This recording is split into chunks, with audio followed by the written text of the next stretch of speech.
120 scoop में आपका स्वागत है। दर्शकों, आप जानते हो कि किस तरह महाराष्ट्र के जो चुनाव है वो सर के बोल रहे हैं और आज हम नागपुर में हमारे साथ मौजूद है राष्ट्रवादी के एक नौजवान युवक नेता जो छात्र राजनीति से ही राजनीति पे हावी हुए हैं और आज उनके ऊपर एक बड़ी जिम्मेदारी राष्ट्रवादी पार्टी की तरफ से दी गई है। वो यहाँ के 12 जो MLAs हैं उन्हें कोऑर्डिनेट कर रहे हैं, उसके संयोजक हैं। हम आइए उनसे बात करते हैं और जानने की कोशिश करते हैं अनिल आहिरकर जी से कि किस तरह उनकी पार्टी का प्रचार चल रहा है। अनिल आहिरकर जी, आपका स्वागत है हमारे 120 स्टूडियो में बातचीत करने के लिए हमसे। आप ये बताइए कि आपकी पार्टी जनता के बीच में किन मुद्दों को लेकर जा रही है?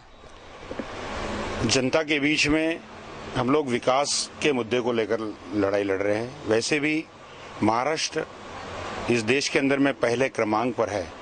कई बार दूसरी पार्टियां कहती है महाराष्ट्र कुठे नेऊन ठेवला, जो दुष्प्रचार कर रहे हैं, तो हमारा कहना है कि हम पहले क्रमांक पर है और जो ये बोल रहे हैं उनके स्टेट 7वें, 8वें और 9वें क्रमांक पर है।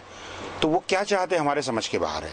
तो हम पहले क्रमांक और इसको 1+1+ और पुरोगामी विचारधारा के साथ में किसी भी सभी जात धर्म पंथ के लोगों को साथ लेके चलने वाली सरकार हम देना चाहते हैं। राष्ट्रवादी कांग्रेस पार्टी जो है इसमें सक्षम नेतृत्व शरद पवार साहब का है और हमें पूरा विश्वास है शरद पवार साहब, RR पाटिल, अजीत दादा पवार और हमारे सभी मंत्री बहुत ही सक्षम है। इनको इतने वर्षों का अनुभव है और बहुत सक्षमता से हम हमारे इस प्रदेश को, महाराष्ट्र को क्रमांक 1+ पर लेके जाना चाहते हैं। जी, लोगों का किस तरह से समर्थन मिल रहा है?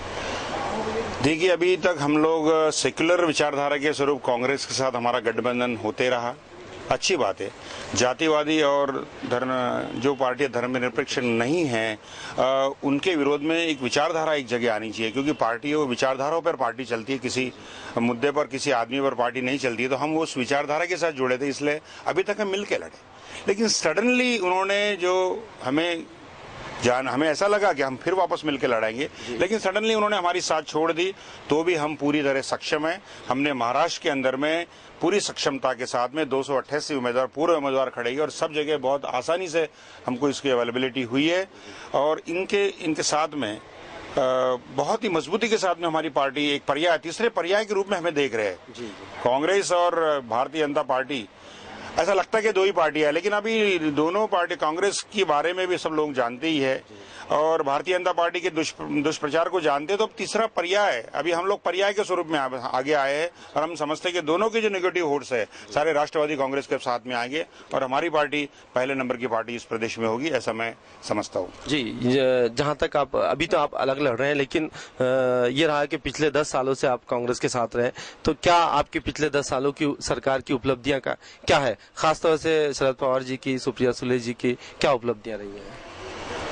हम लोग, सही बात है, हम लोग 15 साल से सत्ता में हैं। तो आप 15 साल पहले की परिस्थिति आप देखिए और आज की हम परिस्थिति देखते हैं। अगर खुले आंखों से देखें तो हमें डेवलपमेंट दिखेगी, लेकिन हम लोग आंख बंद ही अगर कर लेते हैं और ख्याली पुलाव पकाकर हम कोई बात करते हैं तो वो ज़्यादा दिन नहीं चलने वाली। जैसे कि 15 साल में क्या नहीं हुआ। महाराष्ट्र जब हम जब देखते थे 15 साल पहले, सारी चीज़ों में हमको बड़ी मुश्किलात थी। रोजगार नहीं था, एजुकेशन नहीं था, यहाँ रोड नहीं थे, स्वच्छता और स्वास्थ्य की जो सुविधा है ये नहीं थी। ये सारी चीज़ें अपने आप नहीं आई। कोई भी सरकार थी यहाँ पे, उन सरकारों ने ये किया है। अब ये कहते हैं क्या 16,000 करोड़ रुपए हमने खर्च किए महाराष्ट्र गवर्नमेंट ने और 1 किलोमीटर का रास्ता नहीं हुआ। झूठ भी इतना ही पछता है, हजम होता है जो लोगों को समझ में आए। हमारे शहर के, मैं जिस शहर में रहता हूँ नागपुर में, उसके बाहर जाने वाले जितने भी रोड है आप देखिए, वर्ल्ड क्लास रोड बने हुए। मैं तो समझता हूँ आज तक जो नहीं हुआ वो वर्ल्ड क्लास रोड अगर नहीं हो गए तो हम मानेंगे क्या हम। लेकिन ये तो सीधा बोलते कि 1 किलोमीटर भी आपने रास्ता नहीं बनाया। दूसरी बात ये कहते कि यार रोजगार, बेरोजगार कर दिया युवकों को। ये देखिए, हमको अपने मुद्दे से हटाने वाली बात है, मतलब अपने तरफ आकृष्ट करने के लिए इतना झूठ।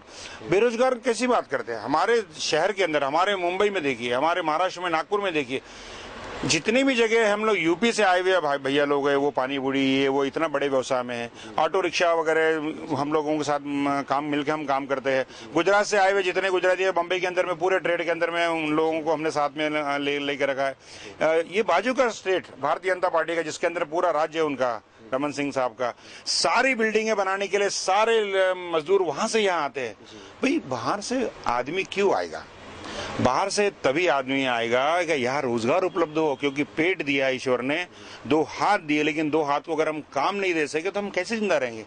तो जहाँ भारतीय जनता पार्टी की स्टेट्स है, जहाँ राज्य, जहाँ उनकी सरकारें हैं, वहाँ हाथ को काम नहीं, पेट कैसा भरेंगे? तो पेट सारे महाराष्ट्र में आके भरते हैं। ये मुझे गर्व के साथ लगता है कि हम इतने सेक्युलर है कि उनको भाईचारे के साथ उनको आके रहते। सिर्फ इतना ही कहते कुछ कि भाई यहाँ रहने के बाद में हम जैसे उनको एक्सेप्ट करते, तो आप भी यहाँ की संस्कृति को उन्होंने एक्सेप्ट करना चाहिए, वो कर रहे हैं।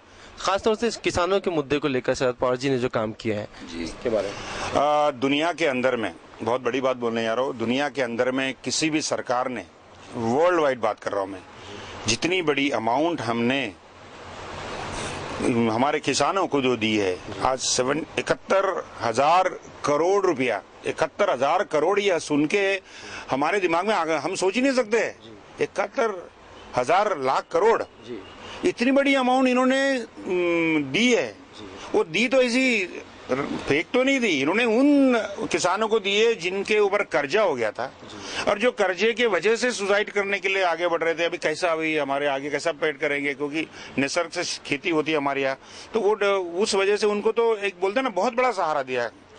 एक ये इतनी बड़ी बात होगी। दूसरी, हमारे कृषि मंत्री शरद पवार साहब थे, जो हमारे नेता है, उनके इतना बढ़िया काम दुनिया के अंदर में किसी भी कृषि मंत्री ने नहीं किया, हम दावे के साथ कहते हैं। क्योंकि एक समय में हमें अनाज के लिए हाथ फैलाना पड़ता था अमेरिका के सामने।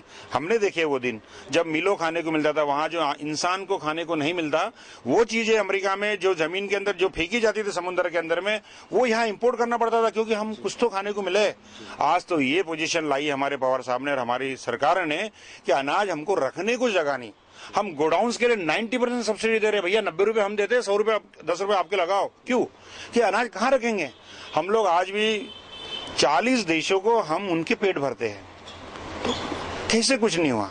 ये बहुत बड़ी उपलब्धि है। आज हमारा पेट भरने के बाद में 40 देशों का हम पेट भर रहे हैं, ये कम छोटी उपलब्धि है। लेकिन जिन्होंने आंख ही बंद कर दी है, उनको क्या दिखेगा उनकी उपलब्धि में? हम तो दुनिया की बात करते हैं, इंडिया की बात नहीं करते। सारे स्टेट में देख रहे, आज भी इस देश का कृषि मंत्री कौन है? अगर मैं यहाँ 100 लोगों खड़े उनसे पूछूं तो कोई बता नहीं पाएगा। लेकिन शरद पवार एक ऐसा नाम है कृषि मंत्री के रूप में, भारतवर्ष से बुलाया नहीं जा सकता। जी, 1 to 1 स्कूप और आपके नागपुर की जनता को आप चुनाव के लिए क्या पैगाम देना चाहेंगे, संदेश देना चाहेंगे? देखिए साहब, हम लोग नागपुर शहर के अंदर में हमारे कार्यकर्ताओं की नाराजगी यही थी। हमारे पार्टियों के साथ में हम लोग लड़ते थे, बात करते थे कि हमको हमारा चुनाव चिन्ह, हम घड़ी जो है वो हम मतदाता तक लेके ही नहीं जा पाते, क्योंकि हमारा गठबंधन कांग्रेस से होता था और कांग्रेस हमको यहाँ एक भी सीट अलाउ नहीं करती थी। तो हम लोग डिप्रेशन में चले जाते थे काम करते करते। हर आदमी चाहता है कि भी उसका प्रमोशन हो, लेकिन यहाँ जब अगर एमएलए हम लड़ते ही नहीं तो बोलते हैं ना, ऐसे रुक जाते थे कहीं। तो भी कारपोरेशन में भी जब हम लोग चुनाव लड़ते, गठबंधन होता था, तो हम लोग पूरे 125 वार्डों के अंदर में हम लोग 20, 25, 30 वार्डों में लड़ाते थे। तो हम लोग आज तक कभी घड़ी के माध्यम से सब तरफ पहुंचे ही नहीं। लेकिन आज हमको इतना सुकून और शांति है, हमारा हर कार्यकर्ता घड़ी बोल रहा है जी। यानी एक पहली खुशी इस बात की हमें कि हम हर जगह जाके ये बता सकते पूरे शहर के अंदर में, भैया 6 उम्मीदवार हमारे शहर में और 6 हमारे ग्रामीण में, आप घड़ी पर वोट डालिए। और घड़ी हमने, मेरा संदेश यही है, एक बहुत अच्छी अपॉर्चुनिटी मिली हुई है हमारे शहर के नागरिकों को, मतदाताओं को। उन्होंने सोचना चाहिए कि कांग्रेस और भारतीय जनता पार्टी, इनके उम्मीदवारों के बीच में भी हमने कैसे उम्मीदवार दिए। 6 उम्मीदवारों में एक हमने बैलेंसिंग देखो कैसा किया है। पवार साहब का जो हमारा आदेश रहता है, एक महिला उम्मीदवार दिया हमने, एक मुस्लिम उम्मीदवार दिया हमने, एक मागासवरी उम्मीदवार दिया और बाकी एक सीनियर भी है और यूथ भी है। हमने सब लोगों को 6 सीटें इस प्रकार से बांटी है। तो हर जगह हमारी डे बाय डे पोजीशन ऊपर जा रही है और सारे मतदाता भी ये समझ रहे हैं कि भाई इनको भी एक बार मौका दिया जाए नागपुर शहर के अंदर में।